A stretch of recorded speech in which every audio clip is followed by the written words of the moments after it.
ತಮಿಳುನಾಡಿನ ಕನ್ಯಾಕುಮಾರಿ ದಕ್ಷಿಣ ಭಾರತದ ಕೊನೆಯ ತುದಿಯಲ್ಲಿದೆ. ಇದರ ಮುಂದೆ ವಿಶಾಲವಾದ ಹಿಂದೂ ಮಹಾಸಾಗರವಿದೆ. ಅದು ಹಾಗೇನೆ ಮುಂದೆ ಹೋಗಿ ಹಿಮದಿಂದ ಕೂಡಿರುವಂತಹ ಅಂಟಾರ್ಟಿಕಾಗೆ ಸೇರುತ್ತೆ. ಈ ಕತೆ ಕನ್ಯಾಕುಮಾರಿಯ ಹತ್ರ ಇರುವ ಒಂದು ಪುಟಸ್ಪುರ್ ಅನ್ನೋ ಹೆಸರಿನ ಊರಲ್ಲಿ ನೆಲೆಸಿರುವಂತಹ ಅಬ್ದುಲ್ನ ಕತೆ. ಅಬ್ದುಲ್ ಕುರಿಗಳನ್ನೆಲ್ಲ ಸಾಕ್ತಾ ಇದ್ದ. ಅವನ ಹತ್ರ ಸರಿಸುಮಾರು ಚಿಕ್ಕದು ದೊಡ್ಡದು ಎಲ್ಲಾನು ಸೇರಿಸಿ 20 ಕುರಿಗಳಿದ್ದವು.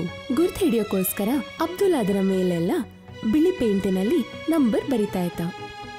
ಅಪ್ಪ, ಕುರಿ ನಂಬರ್ 15ರಲ್ಲಿ ಅದರ ಪೇಂಟ್ ಅಳಿಸಿ ಹೋಗ್ತಾ ಇದೆ. ನಾನ್ ಸ್ಕೂಲಿಂದ ಚಾಕ್ ತಗೊಂಡ್ ಬಂದಿದ್ದೀನಿ. ಈ ಕುರಿಗಳ ಮೇಲೆ ನಾನ್ ನಂಬರ್ ಬರೀಲ್ಲ. ಸರಿ ಸಕೀನಾ ಬೇಟಿ, ಬರೆದ್ ಬಿಡು. ಸಕೀನಾ ಕುರಿಗಳ ಮೇಲೆ ನಂಬರ್ಗಳನ್ನ ಬರೆಯಕಂತ ಹೋದಾಗ ಅಬ್ದುಲ್ ಹೆಂಡತಿ ಹಮೀದಾ ಅಬ್ದುಲ್ಗೆ ಹೀಗೆ ಹೇಳ್ತಾಳೆ, ಸಕೀನಾದು ಫೀಸ್ನ ಕಟ್ಬೇಕು ಮತ್ತು ಗಯಾಸ್ ಕೂಡ ಮೊಬೈಲ್ ಬೇಕಂತ ಅಳ್ತಿದ್ದಾನೆ. 13ನೇ ಕುರಿ ತುಂಬಾ ದೊಡ್ಡದಾಗಿದೆ. ನೀವ್ ಅದನ್ನ ಮಾರ್ಬಿಡಿ, ನಮ್ಗೆ ದುಡ್ಡಿನ ಅವಶ್ಯಕತೆ ತುಂಬಾ ಇದೆ. ಸರಿ, ನಾನಿವತ್ತು ಸಂಜೆ ಮೋಹಿತ್ ಅಣ್ಣನ ಹತ್ರ ಹೋಗ್ತೇನೆ. ಯಾವ್ದಾದ್ರೂ ಕುರಿ ದೊಡ್ಡದಾದಾಗ ಅಬ್ದುಲ್ ಆ ಕುರಿಗಳನ್ನ ತಗೊಂಡು ಒಂದು ಮಟನ್ ಶಾಪ್ಗೆ ಹೋಗ್ತಾ ಇದ್ದ. ಬಾ ಅಬ್ದುಲ್ಲಾ ಬಾ, ಇವತ್ತೇನ್ ತಂದಿದೀಯಾ? ಇವತ್ತಿನ ಮಾಲು ತುಂಬಾ ಚೆನ್ನಾಗಿದೆ ಅಣ್ಣ. ನನಗಂತೂ ಅದಕ್ಕೆ 15,000 ರೂಪಾಯಿ ಸಿಗ್ಬೇಕು ಮೋಹಿತ್ ಅಣ್ಣ. ಈ ಕುರಿಗೆ 15,000 ಅಂತೂ ಸಿಗೋದೇ ಇಲ್ಲ. ಇಂಥ ಕುರಿಗಳು 7-8 ಸಾವಿರಕ್ಕೆಲ್ಲ ಸಿಗುತ್ತೆ. ಆದ್ರೆ ನೀನ್ ನನಗೆ ಪರಿಚಯದವನಲ್ವಾ, ಅದಕ್ಕೆ ನಿನ್ಗೆ 10,000 ರೂಪಾಯಿ ಕೊಡ್ತೀನಿ. ಅದಕ್ಕಿಂತ ಜಾಸ್ತಿ ಇಷ್ಟೊಂದು ದುಡ್ಡು ಯಾರು ನಿನ್ ಕೊಡೋದಿಲ್ಲ. ಅಬ್ದುಲ್ ಆ ಕುರಿನ 10,000 ರೂಪಾಯಿಗೆ ಮಾರ್ಬಿಟ್ಟ. ಅವನು ಪೇಡ ಮತ್ತೆ ಆ ದುಡ್ಡನ್ನ ತಗೊಂಡು ಮನೆಗೆ ಬಂದ್ಬಿಟ್ಟ. ಆ ಕುರಿ ಎಷ್ಟಕ್ ಮಾರ್ಬಿಟ್ರಿ? ಮೋಹಿತ್ ಅಣ್ಣ ನನಗೆ 10,000 ರೂಪಾಯಿ ಕೊಟ್ರು. ಮೋಹಿತ್ ನಿಮ್ಗೆ ತುಂಬಾ ಕಡಿಮೆ ದುಡ್ಡನ್ನ ಕೊಡ್ತಾನೆ. ನೀವ್ ಬೇರೆ ಅಂಗಡಿಗೆ ಯಾಕೆ ಹೋಗಲ್ಲ ಹೇಳಿ? ಮೋಹಿತ್ ಅಣ್ಣ ನನಗೆ ತುಂಬಾ ಪರಿಚಯದವರು. ಅವರು ನನಗೆ ಸರಿಯಾದ ಬೆಲೆನೇ ಕೊಡ್ತಾ ಇದ್ದಾರೆ. 10,000 ರೂಪಾಯಿಗೆ ಸಕೀನಾಳ ಫೀಸ್ ಮತ್ತು ಗಯಾಸ್ನ ಮೊಬೈಲ್ ಫೋನ್ 2 ಬಂದ್ಬಿಡುತ್ತಾ? 3,000 ನನ್ನ ಹತ್ರನೇ ಇದೆ. 13,000ದಲ್ಲಿ ಎಲ್ಲ ಕೆಲಸನೂ ಆಗೋಗುತ್ತೆ. ಮಕ್ಕಳಿಗೆ ಈ ಸ್ವೀಟ್ ತಗೊಂಡು ಹೋಗ್ಕೊಡು. ಅಬ್ದುಲ್ ಯಾವ್ದೇ ಕುರಿನ್ ಮಾರಕ್ ಹೋದಾಗ ಅವನ್ಗೆ ತುಂಬಾನೇ ಬೇಜಾರಾಗ್ತಾ ಇತ್ತು. ಯಾಕಂದ್ರೆ ಅವ್ನ್ ಕುರಿಗಳನ್ನ ಸಾಕಿ ಸಾಕಿ ಅವನ್ಗೆ ಅದರ ಮೇಲೆ ಪ್ರೀತಿ ಬರ್ತಾ ಇತ್ತು. ಆದ್ರೆ ಮಾರೋದು ಅಬ್ದುಲ್ಗೆ ಅವಶ್ಯಕತೆ ಇತ್ತು. ಕುದುರೆ ಹುಲ್ಲನ್ ಪ್ರೀತಿ ಮಾಡಿದ್ರೆ ಅದು ಹೊಟ್ಟೆಗೇನ್ ತಿನ್ಬೇಕು? ಅಬ್ದುಲ್ನ ಮನೆ ತುಂಬಾ ಹಳೇದಾಗಿ ರಿಪೇರಿಗೆ ಬಂದಿತ್ತು. ರಾತ್ರಿ ಎಲ್ರು ಮಲ್ಗಿದ್ದಾಗ ಜೋರಾಗಿ ಮಳೆ ಬಂದ ಕಾರಣದಿಂದ ಚಾವಣಿಯ ಒಂದು ದೊಡ್ಡ ತುಂಡು ಗಯಾಸ್ನ ಕಾಲಿನ ಮೇಲೆ ಬಿತ್ತು. ಗಯಾಸ್ನ ಕಾಲಿನ ಮೇಲೆ ತುಂಬಾನೇ ಏಟಾಯ್ತು ಮತ್ತು ಮನೆಯ ಚಾವಣಿಯಲ್ಲಿ ಒಂದು ದೊಡ್ಡ ಹೋಲಾಯ್ತು. ಗಯಾಸ್ನ ಕಾಲಿನ ಚಿಕಿತ್ಸೆಗೆ ತುಂಬಾನೇ ದುಡ್ಡು ಖರ್ಚಾಯ್ತು. ನಾನ್ ಯಾವತ್ತಿಂದ ಹೇಳ್ತಾ ಇದ್ದೆ ಮನೆಯನ್ನು ಸ್ವಲ್ಪ ರಿಪೇರಿ ಮಾಡಿಸಿ ಅಂತ. ಇವತ್ತು ಏನಾಯ್ತಂತ ನಿಮ್ಗೆ ಗೊತ್ತಲ್ವಾ? ಇವಾಗ ಚಿಕಿತ್ಸೆ ಕೂಡ ದುಡ್ಡು ಖರ್ಚಾಗ್ತಿದೆ ಮತ್ತೆ ಈ ಹೋಲನ್ನು ಕೂಡ ಮುಚ್ಚಿಸ್ಬೇಕು. ಅಲ್ಲ, ನೀನೇ ಹೇಳು, ನಾನು ಈ ಮನೆಯನ್ನ ಸರಿಪಡಿಸೋದಕ್ಕೆ ನನ್ನ ಹತ್ರ ದುಡ್ಡಿಲ್ಲಿತ್ತು ಅಂತ. ಮತ್ತೆ ಈ ಹಳೆ ಮನೆಗೆ ಅಷ್ಟೊಂದು ದುಡ್ಡು ಖರ್ಚು ಮಾಡೋದು ಮೂರ್ಖತನ. ಇದು ಯಾವಾಗ ಬೇಕಾದ್ರೂ ಬಿದ್ದೋಗ್ಬೋದು. ನೀವ್ ಹೇಗಾದ್ರೂ ಮಾಡಿ ದುಡ್ಡನ್ನ ಸಂಪಾದಿಸಿ, ಆದ್ರೆ ಆದಷ್ಟು ಬೇಗ ನಾವು ಹೊಸ ಮನೆನ ಕಟ್ಸ್ಬೇಕು. ಹಾಗ್ ಮಾಡಿಲ್ಲ ಅಂದ್ರೆ ನಮ್ ತಲೆ ಮೇಲೆ ಸೂರ್ ಕೂಡ ಇರಲ್ಲ. ಈ ಕುರಿಗಳನ್ನೆಲ್ಲ ಸಾಕೋದ್ರಲ್ಲಿ ಅಷ್ಟೊಂದು ದುಡ್ಡು ಸಂಪಾದನೆ ಆಗೋದಿಲ್ಲ. ನಾನು ಬೇರೆ ಏನಾದ್ರೂ ಯೋಚನೆ ಮಾಡ್ಬೇಕು. ಹಾ ಅಪ್ಪ, ಶಾಲೆಯಲ್ಲಿ ಮಕ್ಕಳು ಕೂಡ ನಮ್ಮನ್ನ ಕುರಿ ಮೇಕೆ ಅಣ್ಣ ತಂಗಿ ಅಂತ ಹೇಳಿ ತಮಾಷೆ ಮಾಡ್ತಾರೆ. ನೀವು ಬೇರೆ ಏನಾದ್ರೂ ಕೆಲಸ ಮಾಡಿಯಲ್ಲ. ಅಬ್ದುಲ್ಗೆ ಪೇಡ ಅಂದ್ರೆ ತುಂಬಾನೇ ಇಷ್ಟ ಆಯ್ತು. ಅವ್ನು ಯೋಚನೆ ಮಾಡ್ದ ಅವ್ನ್ ಪೇಡಗಳನ್ನ ಯಾಕೆ ಮಾರಬಾರ್ದು ಅಂತ. ನಾನು ಕನ್ಯಾಕುಮಾರಿಗೆ ಹೋಗ್ತೀನಿ, ಮತ್ತೆ ಅಲ್ಲಿ ನಾನು ಪೇಡ ಮಾಡಿ ಮಾರ್ತೀನಿ. ಆದ್ರೆ ನಿಮ್ಗೆ ಪೇಡ ಮಾಡಕ್ ಬರಲ್ಲ ಅಲ್ವಾ? ಅದಕ್ಕೆ ನಾನು ಯಾವ್ದಾದ್ರು ಅಂಗಡಿಯಲ್ಲಿ ಕೆಲಸ ಮಾಡಿ ಪೇಡ ಮಾಡೋದನ್ನ ಕಲಿತೀನಿ. ಅಪ್ಪ, ನೀವು ಪೇಡ ಮಾಡೋದನ್ನ ಕಲಿಬೇಕು ಅಂದ್ರೆ ಎಲ್ಲೂ ಕೆಲಸ ಮಾಡೋ ಅಗತ್ಯ ಇಲ್ಲ. ಆ ದಿನ ನೀವು ಪೇಡ ತಂದಿದ್ರಲ್ಲ, ಆಗ ನಾನು ಯೂಟ್ಯೂಬ್ನಲ್ಲಿ ಪೇಡ ಮಾಡೋ ವಿಡಿಯೋ ನೋಡಿದೆ. ಅಬ್ದುಲ್ ಎಲ್ಲ ಕುರಿಗಳನ್ನ ಮಾರ್ಬಿಟ್ಟ ಮತ್ತು ಕನ್ಯಾಕುಮಾರಿಗೆ ಹೋಗಿ ಪೇಡ ಮಾಡೋ ಎಲ್ಲ ಸಾಮಗ್ರಿಗಳನ್ನ ತಂದ. ಮತ್ತೆ ಅವನೊಂದು ಅಂಗಡಿನ ತೆರೆದು ಅಲ್ಲಿ ಅದನ್ನ ಮಾರಕ್ಕೆ ಶುರು ಮಾಡ್ತಾನೆ. ಪೇಡ ಎಷ್ಟು 1 ಕೆಜಿಗೆ?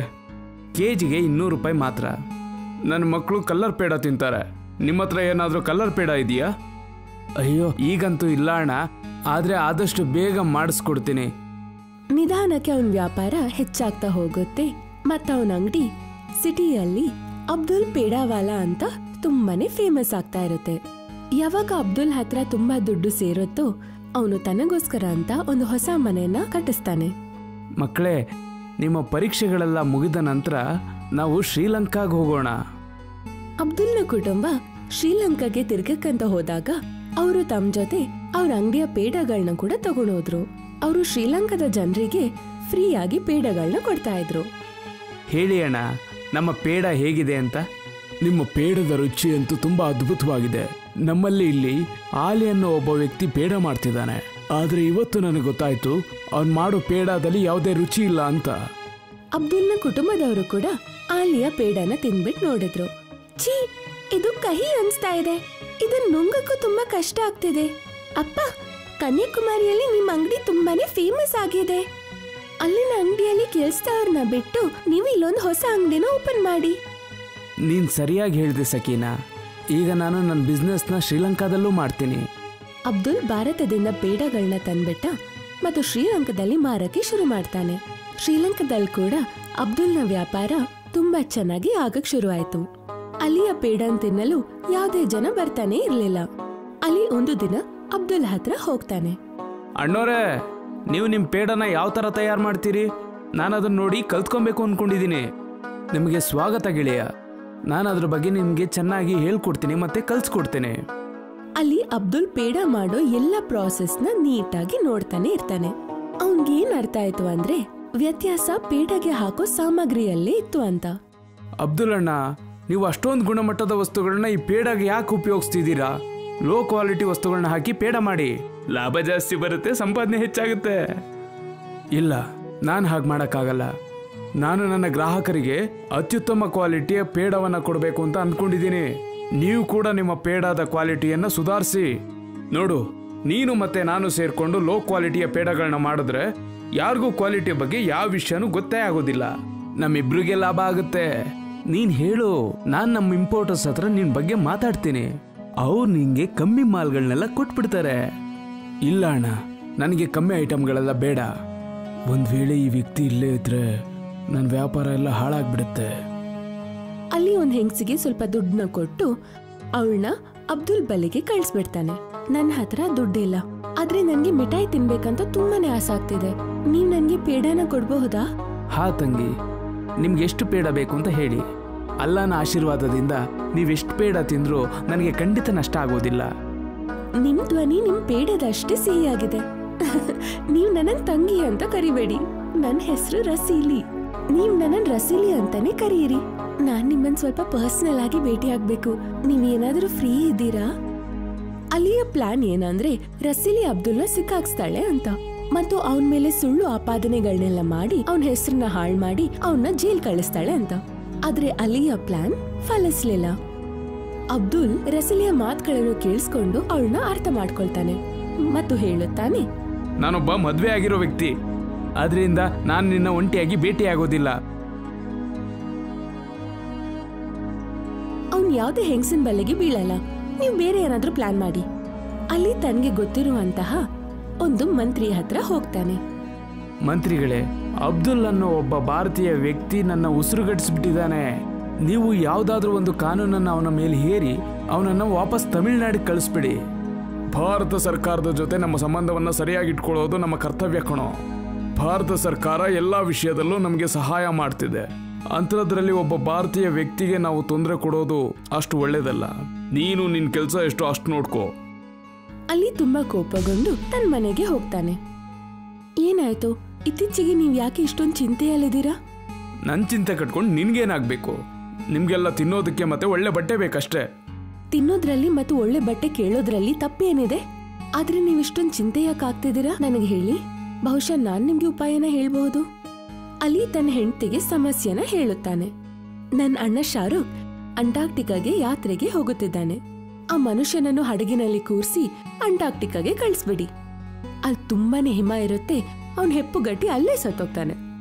ಅಲ್ಲಿಯ ಬಾಮೈದ ಅಂಟಾರ್ಕ್ಟಿಕಾಗೆ ಹೋಗುವ ಒಂದಿನ ಮುಂಚೆ ಅವನು ಅಲ್ಲಿರುವ ಸ್ವಲ್ಪ ಗೂಂಡ ರೌಡಿಗಳನ್ನ ಸೇರಿಸಿ ಅಬ್ದುಲ್ನ ಕಿಡ್ನಾಪ್ ಮಾಡೋ ಕೆಲಸವನ್ನು ಅವ್ರಿಗೆ ನೀಡುತ್ತಾನೆ.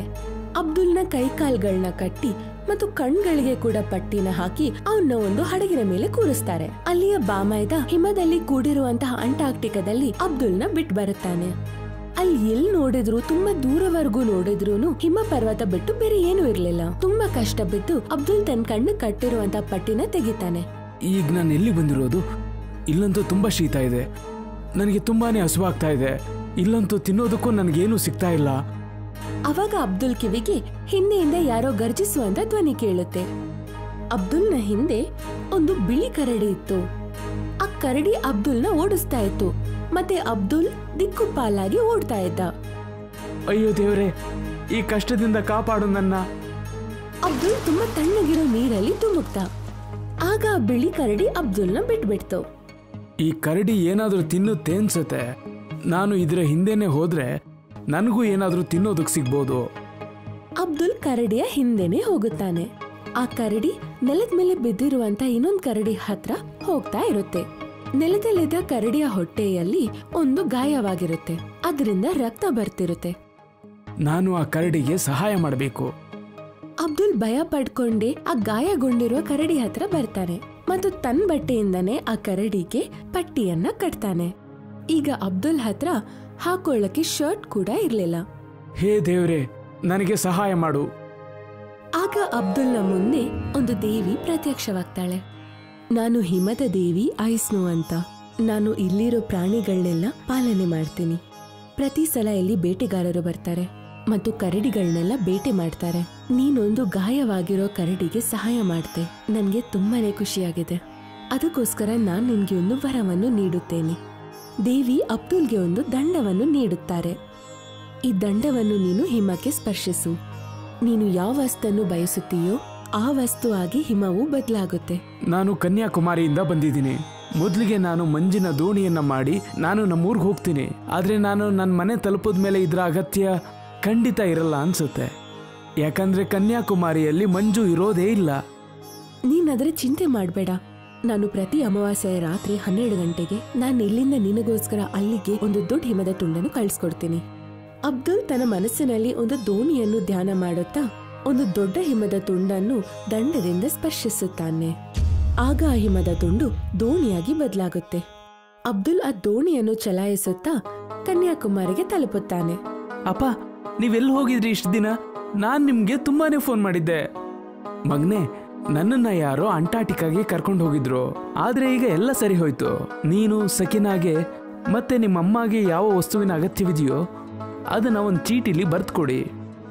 ಅಮಾವಾಸ್ಯೆಯ ರಾತ್ರಿಯ ದಿನ ಅಬ್ದುಲ್ ಸಮುದ್ರದ ಹತ್ರ ಹೋಗಿ ನಿಂತಿರುತ್ತಾನೆ. ಅವನು ನೋಡ್ತಾನೆ, ಅವನ ಹತ್ರ ಒಂದು ದೊಡ್ಡ ಹಿಮದ ತುಂಡು ನೀರಲ್ಲಿ ತೇಲುತ್ತಾ ಬರ್ತಾ ಇರುತ್ತೆ. ಅಬ್ದುಲ್ ಆ ಹಿಮವನ್ನು ತುಂಬಾ ತುಂಡು ತುಂಡಾಗಿ ಮಾಡುತ್ತಾನೆ ಮತ್ತು ಹಿಮದಿಂದ ಪೇಡವನ್ನು ಮಾಡುತ್ತಾನೆ. ಆ ಪೇಡದ ಸ್ವಾದ ಹೇಗಿತ್ತು ಅಂದ್ರೆ ಅವನ್ ಸ್ವತಃ ತನ್ನ ಅಂಗಡಿಯಲ್ಲಿ ಮಾಡಿರೋ ತರಾನೇ ಇತ್ತು. ಹಿಮದ ತುಂಡುಗಳಿಂದ ಅವನು ತನಗೋಸ್ಕರ ಒಂದು ಕಾರನ್ನು ಕೂಡ ಮಾಡುತ್ತಾನೆ. ಸ್ವಲ್ಪ ದಿನದ ನಂತರ ಅಬ್ದುಲ್ ಶ್ರೀಲಂಕಾಗೆ ಹೋಗುತ್ತಾನೆ. ಈ ಸಲ ಅವನು ತನ್ನ ಅಂಗಡಿಗೆ ಒಂದು ದುಬಾರಿ ಕಾರಿನಲ್ಲಿ ಬರುತ್ತಾನೆ. ಅಲ್ಲಿಗೆ ಅವನ ನೋಡಿ ಆಶ್ಚರ್ಯವಾಗುತ್ತೆ. ಶಾರುಖ್, ಏನು ನೀನು ಅಬ್ದುಲ್ನ ಅಂಟಾರ್ಟಿಕಾಗೆ ತಾಕೊಂಡು ಹೋಗಿಲ್ವಾ? ನಾನು ಅವನನ್ನ ಅಲ್ಲೇ ಕರ್ಕೊಂಡು ಹೋಗಿದ್ನಲ್ಲ. ಆದ್ರೆ ಅವನು ವಾಪಸ್ ಹೇಗ್ ಬಂದ? ನನಗೇನು ಗೊತ್ತು ದೋಣಿಯ ಸಹಾಯವಿಲ್ಲದೆ ಸಮುದ್ರನ ದಾಟಿ ಅವನಿಲ್ಲಿ ತನಕ ಹೇಗ್ ಬಂದ ಅಂತ. ಅಬ್ದುಲ್ಗೆ ಈಗ ಪೇಡದ ಯಾವುದೇ ಬರ ಕೂಡ ಇರ್ಲಿಲ್ಲ. ಅವನು ಹಿಮದಿಂದ ಅವನ್ಗೆ ಎಷ್ಟ್ ಪೇಡ ಬೇಕೋ ಅಷ್ಟ್ ಪೇಡನ್ ಕೂಡ ಮಾಡ್ತಾ ಇದ್ದ. ಅದಕ್ಕೆ ಖರ್ಚು ಕೂಡ ಆಗ್ತಾ ಇರ್ಲಿಲ್ಲ. ಮತ್ತೆ ಅಬ್ದುಲ್ ಅಣ್ಣ ಹೇಗಿದ್ದೀರಾ?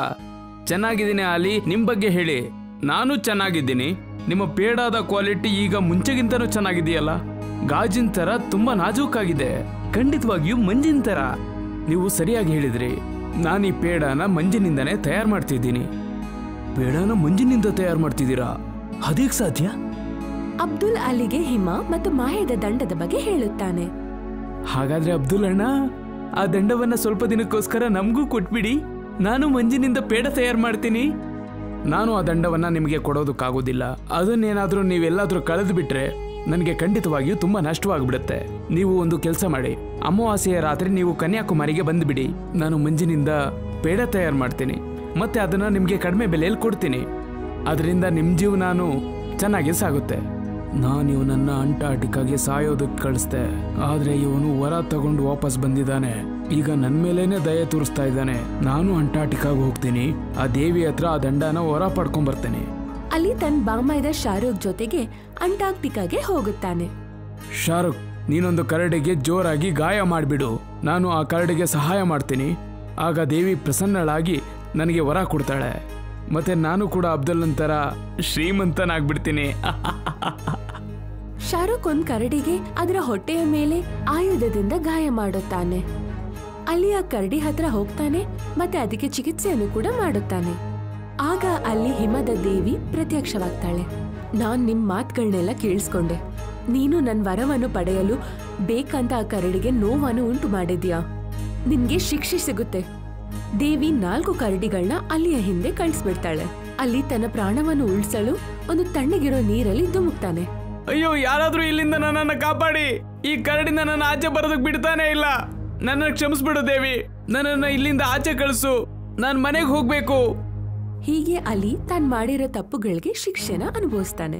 ಕೋಲಾಪುರದ ಊರಿನಲ್ಲಿ ಸಂವಾದಕ ತನ್ನ ಹೆಂಡತಿ ಮತ್ತು ಮಕ್ಕಳ ಜೊತೆಗೆ ಇದ್ದ. ಕೋಲಾಪುರದಲ್ಲಿ ತುಂಬಾನೇ ಶೆಕೆ ಇದ್ದ ಕಾರಣ ಜನರೆಲ್ಲ ಜಾಸ್ತಿ ಮನೆ ಒಳಗಡೆನೆ ಇರ್ತಿದ್ರು. ಎಷ್ಟೊಂದು ಶೆಕೆ ಆಗ್ತಿದೆ, ನಾನ್ ನರಕದಲ್ಲಿದ್ದೀನಿ ಅನ್ನಿಸ್ತಿದೆ.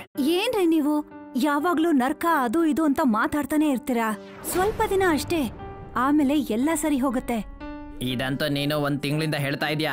ಇವತ್ ತಿಂದ್ಬಿಡು, ಇಲ್ಲಾಂದ್ರೆ ನಾಳೆ ನಮಗೆ ಅದು ಸಿಗಲ್ಲ. ಬೇರೆ ಹಳ್ಳಿ ಮತ್ತೆ ಕೆಲ್ಸದವ್ರ ತರ ನಮಿಗೂ ಕೂಡ ಖುಷಿ ಇರ್ಬೇಕಿತ್ತು. ಬೇರೆ ಹಳ್ಳಿಲಿರೋ ಗಂಡಸರು ಯಾವಾಗ್ಲೂ ಕೆಲ್ಸ ಮತ್ತೆ ಕಷ್ಟ ಪಡ್ತಿರ್ತಾರೆ. ನಿಮ್ ತರ ಅಲ್ಲ, ಮನೇಲಿ ಕೂತ್ಕೊಂಡು ಬಿಟ್ಟಿ ಊಟ ಮಾಡೋದಿಲ್ಲ. ನೀನ್ ಯಾವಾಗ್ಲೂ ನನಗೆ ಆಡ್ಕೊಂಡೆ ಖುಷಿಯಾಗಿರೋ. ನನಗೆ ಯಾವತ್ತೂ ನೀನ್ ಸ್ವಲ್ಪನೂ ಹೊಗಳಲ್ಲ. ಹೊಗಳು ಅಂತ ಕೆಲ್ಸ ನಂದ್ರು ಮಾಡಿ ಸ್ವಲ್ಪ. ಸಂವಾದ್ ತನ್ನ ಪತ್ನಿ ಭಾಗ್ಯನ ಜೊತೆಗೆ ಜಗಳ ಮಾಡಿ ಮನೆಯಿಂದ ಹೊರಗಡೆ ಹೋಗ್ತಾನೆ. ಏನಣ್ಣ, ಏನ್ ಮಾಡ್ತಾ ಇದ್ಯಾ ಇಲ್ಲಿ? ತುಂಬಾ ಹೊರಟ ನೀನು. ಯಾವಾಗ್ಲೂ ಊರಲ್ಲಿ ಎಲ್ಲ ಆದ್ಮೇಲೆ ಬರ್ತೀಯ ಕೊನೆಗೆ.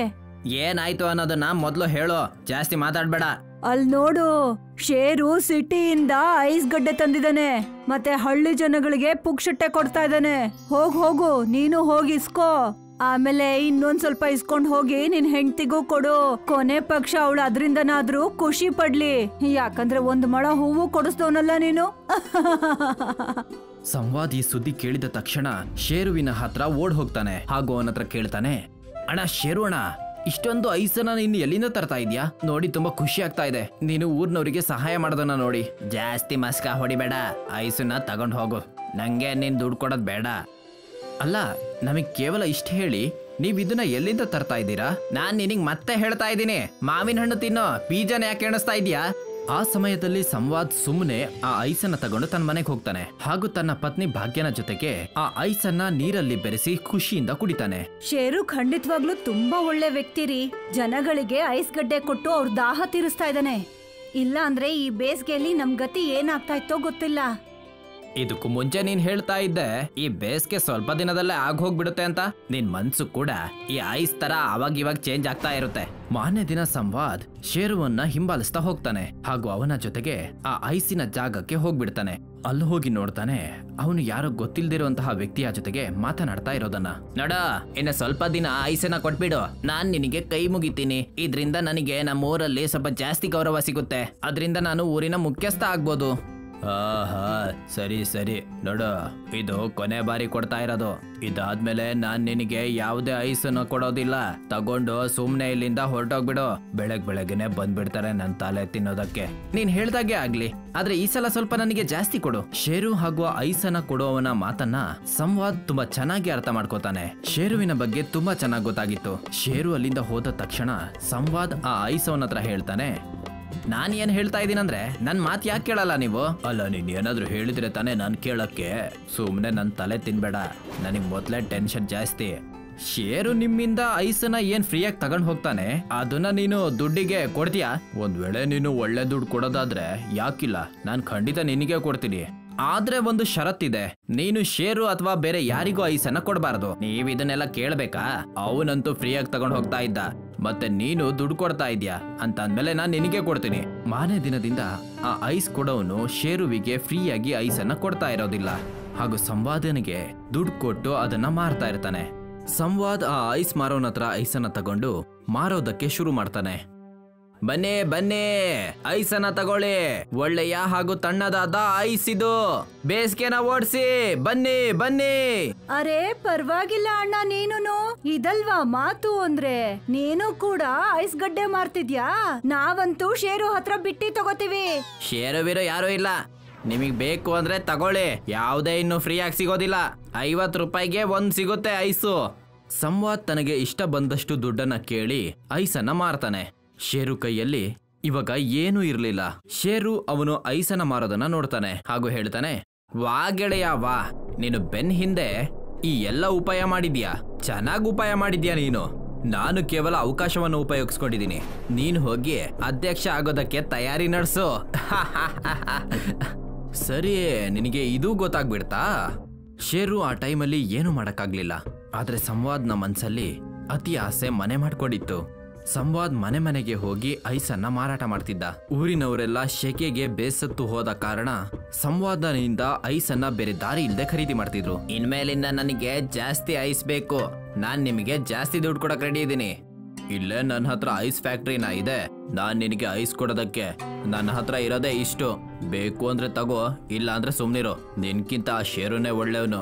ಅಧ್ಯಕ್ಷ ಆಗೋದಕ್ಕೆ ತುಂಬಾ ಬೇಡ್ಕೋತಾ ಇದ್ದ ನನ್ನ ಹತ್ರ, ಆದ್ರೆ ತುಂಬಾ ಒಳ್ಳೆಯವನಾಗಿದ್ದ. ಸಂವಾದ್ ಜಾಸ್ತಿ ದುಡ್ಡಿನ ಆಸೆಗಾಗಿ ಐಸ್ ಅಲ್ಲಿ ಕೊಳಕು ನೀರನ್ನ ಬೆರೆಸ್ತಾ ಇದ್ದ. ಯಾಕಂದ್ರೆ ಐಸ್ ಜಾಸ್ತಿ ಆಗ್ಲಿ ಅಂತ ಕೆರೆಯಿಂದ ನೀರನ್ನ ತಗೊಂಡು ಆ ಐಸ್ ಅವನಿಗೆ ಕೊಡ್ತಾ ಇದ್ದ. ಅದ್ರಿಂದ ಐಸ್ ದೊಡ್ಡದಾಗಿ ಜಾಸ್ತಿ ದುಡ್ಡನ್ನ ಸಂಪಾದನೆ ಮಾಡ್ಬೇಕು ಅಂತ. ನೀವ್ ಅಷ್ಟೊಂದ್ ಐಸ್ ಗಡ್ಡೆನ ಎಲ್ಲಿಂದ ತಗೊಂಡ್ ಬರ್ತಾ ಇದ್ದೀರಾ? ಹಳ್ಳಿನಲ್ಲಿ ಕೆಲವು ಜನಗಳು ನೆನ್ನೆ ಆ ಐಸ್ ಗಡ್ಡೆ ನೀರ್ ಕುಡ್ದು ಹುಷಾರ್ ತಪ್ಪಿದ್ದಾರೆ. ನನ್ಗಂತೂ ತುಂಬಾ ಭಯ ಆಗ್ತಾ ಇದೆ. ತುಂಬಾ ದುರಾಸೆಯಿಂದ ನೀವು ಯಾವ್ದೇ ಕೆಟ್ಟ ಕೆಲ್ಸ ಮಾಡ್ತಿಲ್ಲ ತಾನೇ? ಇದ್ರಲ್ಲಿ ಊರ್ನವರ ಸಮಸ್ಯೆ ಇದ್ರೆ ನಾನೇನ್ ಮಾಡಕ್ಕಾಗುತ್ತೆ? ನಾನ್ ಕೇವಲ ಐಸ್ ವ್ಯಾಪಾರಿ ಅಷ್ಟೇ. ಸರಿ, ಆದ್ರೆ ಯಾವ್ದೇ ಕೆಟ್ಟ ಕೆಲ್ಸ ಮಾತ್ರ ಮಾಡ್ಬೇಡಿ. ಆದ್ರೆ ಸಂವಾದ್ ಯಾರ್ ಮಾತನ್ನ ಕೇಳೋದಿಲ್ಲ. ಕೆರೆ ನೀರಿಂದ ಐಸನ್ನ ಮಾಡಿ ಅವನು ಹಳ್ಳಿಯವರಿಗೆ ಮಾರಾಟ ಮಾಡ್ತಿದ್ದ. ಇದರ ಕಾರಣದಿಂದ ಅರ್ಧ ಜನರು ಅನಾರೋಗ್ಯದಿಂದ ನರಳಾಡ್ತಾರೆ. ಜನರಿಗೆ ಜ್ವರ ಹಾಗೂ ಅನೇಕ ಅನಾರೋಗ್ಯ ಬರಕ್ ಶುರು ಆಯ್ತು. ಇದನ್ನೆಲ್ಲ ಕೂತ್ಕೊಂಡು ಯಮರಾಜ ಹಾಗೂ ಚಿತ್ರಗುಪ್ತ ನೋಡ್ತಾ ಇರ್ತಾರೆ. ಇತ್ತೀಚೆಗೆ ಕೋಲಾಪುರದಲ್ಲಿ ಸ್ವಲ್ಪ ಜಾಸ್ತಿನೇ ಐಸ್ ಬೀಳ್ತಾ ಇದೆ ಮಹಾರಾಜರೇ. ಸ್ವಲ್ಪ ಈ ಸಂವಾದ್ನ ಆಯುಷ್ ಬಗ್ಗೆ ನೋಡ್ಕೊಳ್ಳಿ.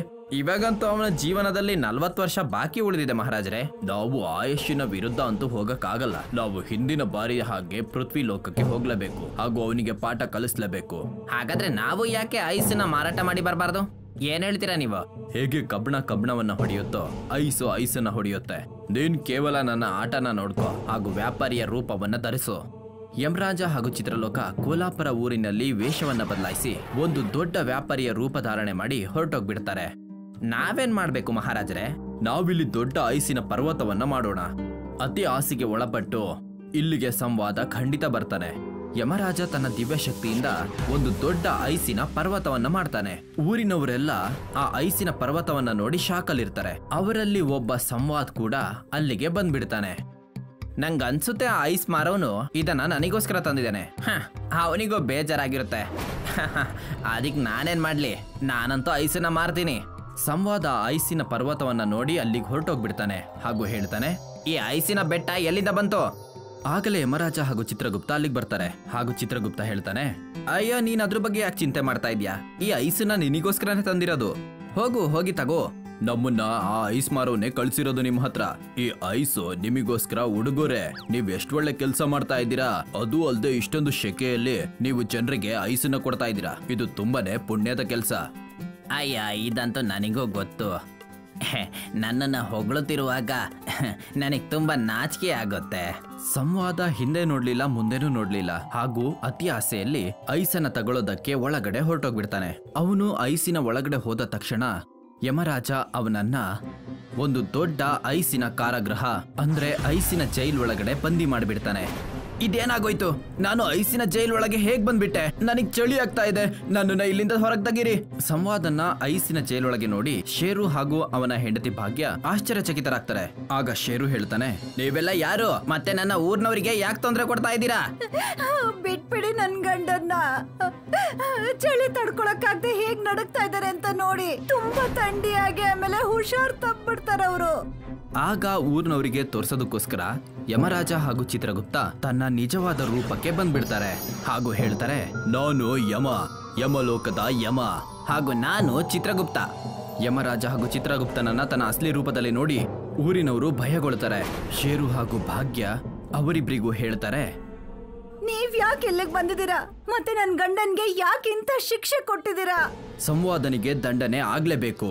ಆಗ ಯಮರಾಜ ಹಾಗೂ ಚಿತ್ರಗುಪ್ತರು ಎಲ್ಲ ನಿಜವನ್ನ ಊರ್ನವರಿಗೆ ಹೇಳ್ತಾರೆ. ನನ್ನ ಬಿಟ್ಬಿಡಿ, ಚಳಿಯಿಂದ ನನಗೆ ಆಗ್ತಾ ಇಲ್ಲ. ನಾನು ನನ್ನ ತಪ್ಪನ್ನ ಒಪ್ಕೋತೀನಿ. ಇನ್ ಮುಂದೆ ಹೀಗೆಲ್ಲ ಮಾಡಲ್ಲ. ಕೃಪೆ ಮಾಡಿ ದೇವ, ನೀವು ದೇವ್ರು. ಪ್ರತಿಯೊಂದು ನೀವೇ. ನನ್ನ ಗಂಡನ ಪ್ರಾಣನ ಭಿಕ್ಷೆಯಾಗಿ ಕೊಡಿ ಮಹಾರಾಜ. ನನಗ್ ವಿಧವೆ ಆಗೋದಕ್ಕೆ ಇಷ್ಟ ಇಲ್ಲ. ಯಮರಾಜ್ ಭಾಗ್ಯ ಹಾಗೂ ಎಲ್ಲ ಊರ್ನವರ ಮಾತನ್ನ ಕೇಳಿ ಐಸಿನ ಜೈಲನ್ನ ಕೊನೆಗಾಣಿಸಿ ಮತ್ತೆ ಹೇಳ್ತಾರೆ, ನಾನು ನಿನ್ನನ್ನ ಸಾಯಿಸೋದಕ್ಕೋಸ್ಕರ ಬಂದಿಲ್ಲ. ನಾನು ಕೇವಲ ನಿನಗೆ ಪಾಠ ಕಲಿಸಲು ಬಂದಿದ್ದೆ. ಆದ್ರೆ ನಿನಗೆ ದಂಡನೆಯನ್ನ ನೀಡದೆ ನಾನಿಲ್ಲಿಂದ ಹೋಗೋದಿಲ್ಲ. ನೀವು ನನಗೆ ದಂಡನೆಯನ್ನ ನೀಡಿದ್ದೀರಾ, ನನಗಿವಾಗೆಲ್ಲ ಗೊತ್ತಾಯ್ತು. ಶಿಕ್ಷೆ ನಿನಗೆ ಖಂಡಿತ ಸಿಗುತ್ತೆ. ಇನ್ಮೇಲಿಂದ ನೀನು ಯಾವುದೇ ಐಸನ್ನ ಮುಟ್ಟಿದ್ರೆ ಅದನ್ನ ಮುಟ್ಟಿದ ತಕ್ಷಣ ನಿನಗೆ ಕರೆಂಟ್ ಶಾಕ್ ಹೊಡೆದು ಬಿಡುತ್ತೆ. ಇಷ್ಟನ್ನ ಹೇಳಿ ಯಮರಾಜ ಹಾಗೂ ಚಿತ್ರಗುಪ್ತ ಅಲ್ಲಿಂದ ಮಾಯವಾಗಿ ಹೋಗ್ತಾರೆ. ಸಂವಾದ್ಗೆ ಅವನ ಶಿಕ್ಷೆ ಸಿಕ್ಬಿಡುತ್ತೆ ಹಾಗೂ ಅವನು ತನ್ನ ಪತ್ನಿಯ ಜೊತೆಗೆ ಶಾಂತಿಯಿಂದ ಇರ್ತಾನೆ. ಊರಿನವರೆಲ್ಲ ಸೇರಿ ಶೇರುವನ್ನ ಊರಿನ ಮುಖ್ಯಸ್ಥನನ್ನಾಗಿ ನೇಮಕ ಮಾಡ್ತಾರೆ ಹಾಗೂ ಅವರು ಸುಖವಾಗಿ ಇರ್ತಾರೆ. ದಿವಾಕರ್ ಒಬ್ಬ ಬಡ ರೈತ. ಅವನು ಹಣ್ಣು ತರಕಾರಿ ಬೆಳೆಸ್ಕೊಂಡು ಜೀವನ ಸಾಗಿಸ್ತಿರ್ತಾನೆ. ಅವನ ತೋಟದಲ್ಲಿ ಸಗಣಿ ಮತ್ತೆ ಇನ್ನಿತರ ಜೈವಿಕ ಪದಾರ್ಥಗಳನ್ನ ಯೂಸ್ ಮಾಡ್ತಾನೆ. ಆದ್ರಿಂದ ಅವನ ಬೆಳೆಗಳು ಬಹಳಷ್ಟು ತಾಜಾವಾಗೇ ಇರ್ತವೆ. ಎಲ್ಲ ಗ್ರಾಹಕರು ಅವನ ಅಂಗಡಿಯಲ್ಲೇ ಹಣ್ಣು ಮತ್ತೆ ತರಕಾರಿನ ತಗೊಳ್ತಿದ್ರು. ಅರೆ ದಿವಾಕರಣ್ಣ, ಪಪ್ಪಾಯಿನ ಹೇಗೆ ಕೊಟ್ರಿ? 50 ರೂಪಾಯಿ. ಹಾಗೆ 2 ಕೊಡಿ, ತಗೊಳ್ಳಿ 200 ರೂಪಾಯಿ. ದಿವಾಕರ್ ಹತ್ರ ಗ್ರಾಹಕರಿಗೂ ಕಡಿಮೆ ಇರಲಿಲ್ಲ. ಆದ್ರೆ ಅವನ ಅಂಗಡಿ ಪಕ್ಕದಲ್ಲೇ ಅಂಗಡಿ ಹಾಕೊಂಡಿದ್ದಂತ ಭೈರವ್ ಹತ್ರ ದಿನಕ್ಕೆ 1-2 ಗ್ರಾಹಕರು ಬರ್ತಿದ್ರು. ಯಾಕೆಂದ್ರೆ ಭೈರವ್ ಹಣ್ಣು ಮತ್ತೆ ತರಕಾರಿ ಬೆಳೆಯೋದಕ್ಕೆ ಕೆಮಿಕಲ್ ರಾಸಾಯನಿಕವನ್ನ ಬಳಸ್ತಾ ಇದ್ದ. ಮತ್ತೆ ಅವನಿಗೆ ಲಾಭ ಕೂಡ ಕಡಿಮೆ ಆಗುತ್ತೆ. ಇದೇ ಕಾರಣಕ್ಕೆ ಅವನಿಗೆ ದಿವಾಕರ್ ಮೇಲೆ ಹೊಟ್ಟೆ ಉರಿ. ಇವನಿಗೆ ಮೊದಲು ಏನಾದ್ರೂ ಮಾಡಬೇಕು, ಇಲ್ಲ ಅಂದ್ರೆ ಇವನ್ ನನ್ನ ದಂಧೆನೇ ಹಾಳು ಮಾಡ್ತಾನೆ. ಭೈರವ್ ಏನೋ ಯೋಚನೆ ಮಾಡಕ್ ಶುರು ಮಾಡ್ತಾನೆ. ಬಹಳ ಯೋಚಿಸಿದ ನಂತರ ಭೈರವ್ಗೆ ಒಂದು ಆಲೋಚನೆ ಬರುತ್ತೆ. ಅವನು ದಿವಾಕರ್ನ ಸಿಕ್ಸಕ್ಕೆ ಒಂದು ಉಪಾಯ ಮಾಡ್ತಾನೆ. ಅರೆ ಕೇಳು ದಿವಾಕರಣ್ಣ, ಕೇಳಿದ್ಯಾ? ಸರ್ಕಾರದವರು ರೈತರಿಗೆ ಸರ್ಕಾರದಿಂದ ಬೀಜ ಕೊಡೋ ಬಗ್ಗೆ ಮಾತಾಡಿದ್ದಾರೆ. ಅರೆ ನೀನಂತೂ ತುಂಬಾ ಒಳ್ಳೆ ಸುದ್ದಿ ಹೇಳ್ದೆ. ಒಳ್ಳೆ ಬೀಜ ಸಿಕ್ಕಿದ್ರೆ ಚೆನ್ನಾಗಿ ನಾವು ಒಳ್ಳೆ ಫಸಲನ್ನ ತೆಗಿಬಹುದು. ಇನ್ಯಾಕ್ ತಡ ಮಾಡ್ತೀಯಾ? ನಡಿ, ನಾನು ಬೀಜ ತಗೊಳಕ್ ಹೋಗ್ತಾ ಇದ್ದೀನಿ, ನೀನು ನನ್ನ ಜೊತೆಲೇ ಬಾ. ಭೈರವ್ ಅವನ ಜೊತೆಗೆ ದಿವಾಕರ್ನ ಕರ್ಕೊಂಡು ಹೋಗ್ತಾನೆ. ಮತ್ತೆ ಅವನಿಗೆ ಒಂದು ಸರ್ಕಾರಿ ಬೀಜ ಭಂಡಾರದಿಂದ ಕೆಲವು ಬೀಜಗಳ ಪ್ಯಾಕೆಟ್ಗಳನ್ನ ಕೊಡ್ತಾನೆ. ಬೀಜ ತಗೊಂಡ ನಂತರ ದಿವಾಕರ್ ಅಲ್ಲಿಂದ ಹೊರಟೋಗ್ತಾನೆ. ಮತ್ತೆ ಭೈರವ್ ಅವನ ಉಪಾಯ ಹೂಡ್ತಾನೆ. ಅವನು ನ್ಯೂಸ್ ಪೇಪರ್ ಅಲ್ಲಿ ಪ್ರಕಟಣೆ ಮಾಡ್ತಾನೆ, ಸರ್ಕಾರಿ ಬೀಜ ಭಂಡಾರದಿಂದ ಒಬ್ಬ ಮನುಷ್ಯ ಬೀಜಗಳನ್ನ ಕದ್ದಿದ್ದಾನೆ ಅಂತ. ಭೈರವ್ ಆ ಪೇಪರ್ನ ತಗೊಂಡು ದಿವಾಕರ್ ಹತ್ರ ಹೋಗ್ತಾನೆ. ನೋಡು ದಿವಾಕರಣ್ಣ, ಯಾರೋ ಸರ್ಕಾರ ಬೀಜದ ಭಂಡಾರದಿಂದ ಬೀಜನ ಕದ್ದಿದ್ದಾರಂತೆ. ಮತ್ತೆ ನಿನ್ನ ಹತ್ರನೂ ಕೂಡ ಸ್ವಲ್ಪ ಬೀಜದ ಪ್ಯಾಕೆಟ್ಗಳು ಇದಾವೆ. ಅದಕ್ಕೆ ಪೊಲೀಸ್ ನಿನ್ನನ್ನು ಕೂಡ ಹಿಡಿಬಹುದು. ಆದ್ರೆ ಈ ಬೀಜದ ಪ್ಯಾಕೆಟ್ ನೀನ್ ನನಗೆ ಕೊಟ್ಟಿದ್ಯಾ ಅಲ್ವಾ? ಹಾ, ಅದನ್ನ ನಾನೇ ಕೊಟ್ಟಿದ್ದು. ಆದ್ರೆ ಈ ಮಾತು ಪೊಲೀಸಿಗೆ ಗೊತ್ತಾ, ಯಾರಿಗ್ ಬೀಜ ಸಿಕ್ಕಿದೆ ಇಲ್ಲ ಯಾರು ಕದ್ದಿದ್ದಾರೆ ಅಂತ? ಹಾಗಾದ್ರೆ ನಾನೇನ್ ಮಾಡ್ಲಿ ಈಗ? ಇಲ್ಲಿಯ ವಿಚಾರ ತಣ್ಣಗಾಗೋ ತನಕ ನೀನೆಲ್ಲಾದ್ರೂ ದೂರ ಹೊರಟೋಗು. ಆದ್ರೆ ನಾನ್ ಎಲ್ಲಿಗೆ ಹೋಗ್ಲಿ? ನಾನ್ ನಿನಗೆ ಕರ್ಕೊಂಡು ಹೋಗ್ತೀನಿ. ಭೈರವ್ ದಿವಾಕರ್ನ ಕರ್ಕೊಂಡು ದೂರ ಒಂದು ದಟ್ಟವಾದ ಕಾಡಿಗೆ ಕರ್ಕೊಂಡು ಹೋಗ್ತಾನೆ. ಅಲ್ಲಿ ಒಂದು ಆಂಗ್ಲರ ಕಾಲದ ಒಂದು ಜೈಲ್ನ ಮಾಡಿರ್ತಾರೆ. ನೀನ್ ಸ್ವಲ್ಪ ದಿನ ಇಲ್ಲೇ ಮುಚ್ಚಿಟ್ಕೊಂಡಿರು, ಆಮೇಲೆ ನಾನೇ ಬಂದು ಕರ್ಕೊಂಡು ಹೋಗ್ತೀನಿ. ನಿನಗೆ ತುಂಬಾ ತುಂಬಾ ಧನ್ಯವಾದಗಳು ಅಣ್ಣ, ನನ್ನನ್ನ ಆ ಆಪತ್ತಿನಿಂದ ಕಾಪಾಡಿದ್ಯಾ. ಭೈರವ್ ಅಲ್ಲಿಂದ ವಾಪಸ್ ಬಂದ್ಬಿಡ್ತಾನೆ. ಮತ್ತೆ ದಿವಾಕರ್ ಜೈಲ್ನ ಒಳಗಡೆ ಒಂದು ಸೆಲ್ ಒಳಗಡೆ ಬಚ್ಚಿಟ್ಕೊಂಡು ಬದುಕ್ತಿರ್ತಾನೆ. ಸರಿ ಹೋಯ್ತು, ಈ ದಿವಾಕರ ಇಲ್ಲಿಂದ ಹೊರಟೋದ.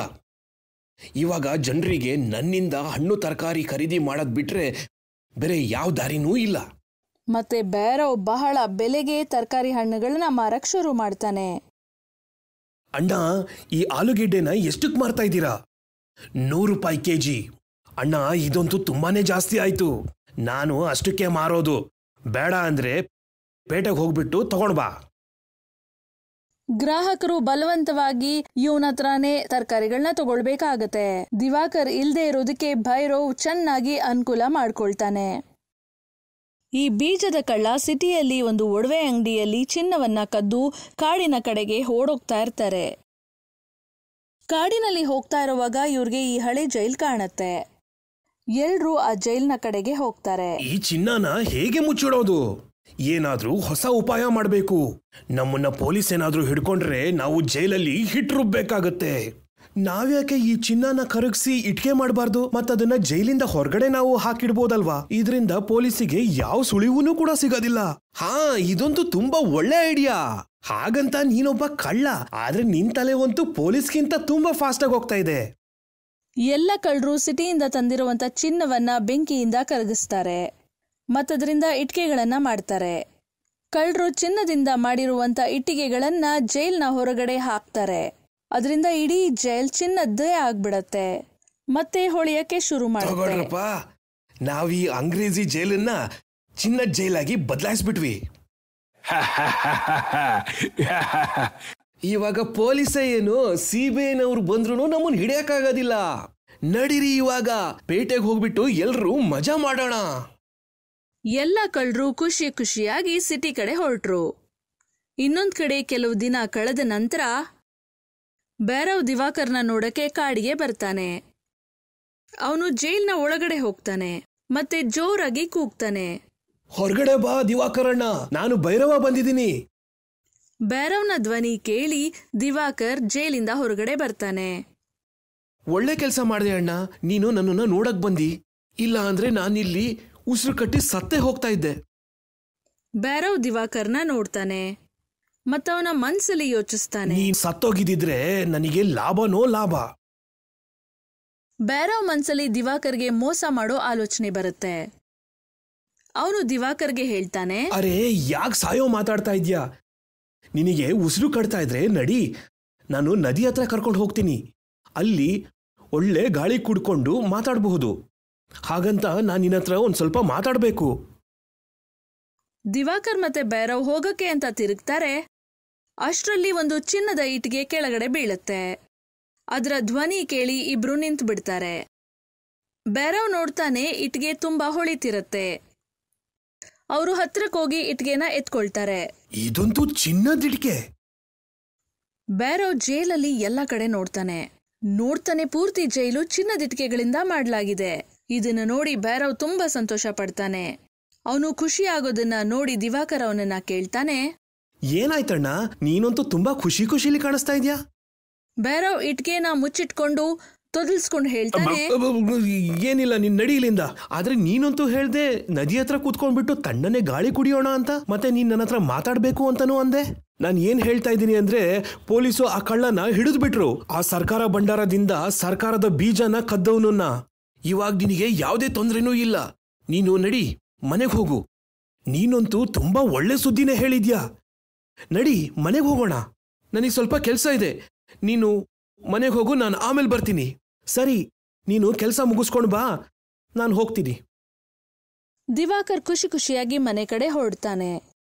ಇನ್ನೊಂದ್ ಕಡೆ ಚಿನ್ನದಿಟ್ಕೆಯಿಂದ ಮಾಡಿರುವಂತ ಜೈಲ್ನ ನೋಡಿ ಭೈರವ್ ಖುಷಿ ಪಟ್ಬಿಡ್ತಾನೆ. ನನಗಂತೂ ಲಾಟ್ರಿನೇ ಹೊಡೆದ್ಬಿಡ್ತು. ನಾನು 50 ರೂಪಾಯಿಗೆ ತರಕಾರಿ ಮಾರ್ತಾ ಇದ್ನೋ, ಇಲ್ಲಿ ನೋಡಿದ್ರೆ ನನಗೆ ಕೋಟಿಗಟ್ಲೆ ಚಿನ್ನನೇ ಕೈಗೆ ಸಿಕ್ಬಿಟ್ಟಿದೆ. ಭೈರವ್ ಜೈಲ್ನ ಗೋಡೆಗಳ ಮೇಲಿದ್ದ ಚಿನ್ನದ ಇಟ್ಟಿಗೆಗಳನ್ನ ತೆಗೆಯಕ್ ಶುರು ಮಾಡ್ತಾನೆ. ಹತ್ತಿರದಲ್ಲಿ ಬಿದ್ದಿದ್ದ ಒಂದು ಬ್ಯಾಗ್ ಅಲ್ಲಿ ಚಿನ್ನದ ಇಟ್ಟಿಗೆಗಳನ್ನ ತುಂಬಕ್ ಶುರು ಮಾಡ್ತಾನೆ. ಆಗ ಸಿಟಿಯಿಂದ ಎಲ್ಲ ಕಳ್ಳರು ವಾಪಸ್ ಬಂದ್ಬಿಡ್ತಾರೆ. ಸರಿ ಮಗ್ನೆ, ಈ ಚಿನ್ನನೆಲ್ಲ ನಾವು ನಿಮಗೋಸ್ಕರ ಕದ್ಕೊಂಡ್ಬಂದ್ವಾ? ಯಾರ್ ನೀವು? ನಮ್ಮ ಸಾಮಾನು ಕದೀತಾ ಇದ್ಯಾ? ನಮಗೆ ಕೇಳ್ತಾ ಇದ್ಯಾ ಯಾರ್ ನೀವು ಅಂತ? ಈ ಚಿನ್ನ ನಂದು. ಇದನ್ನ ನಾನು ಮೊದಲು ನೋಡಿದ್ದು, ಆದ್ರೆ ಇದನ್ನ ಇಲ್ಲಿಗೆ ನಾವು ತಗೊಂಡು ಬಂದಿದೀವಲ್ಲ. ಭೈರವ್ ಕಳ್ಳರ ಮಾತಿಗೆ ಅಲಕ್ಷ್ಯ ಮಾಡ್ಕೊಂಡು ಚಿನ್ನದ ಇಟ್ಟಿಗೆಗಳನ್ನ ಬ್ಯಾಗ್ಗೆ ತುಂಬ್ತಿರ್ತಾನೆ. ಇವನು ಹೀಗ್ ಮಾತ್ ಕೇಳೋದಿಲ್ಲ. ನಡಿರಿ, ಇವನ್ ಕೈಕಾಲ್ ಮುರ್ದಾಕಣ. 3 ಜನ ಕಳ್ಳರು ಸೇರ್ಕೊಂಡು ಭೈರವ್ನ ಚೆನ್ನಾಗಿ ಹೊಡಿತಾ ಇರ್ತಾರೆ.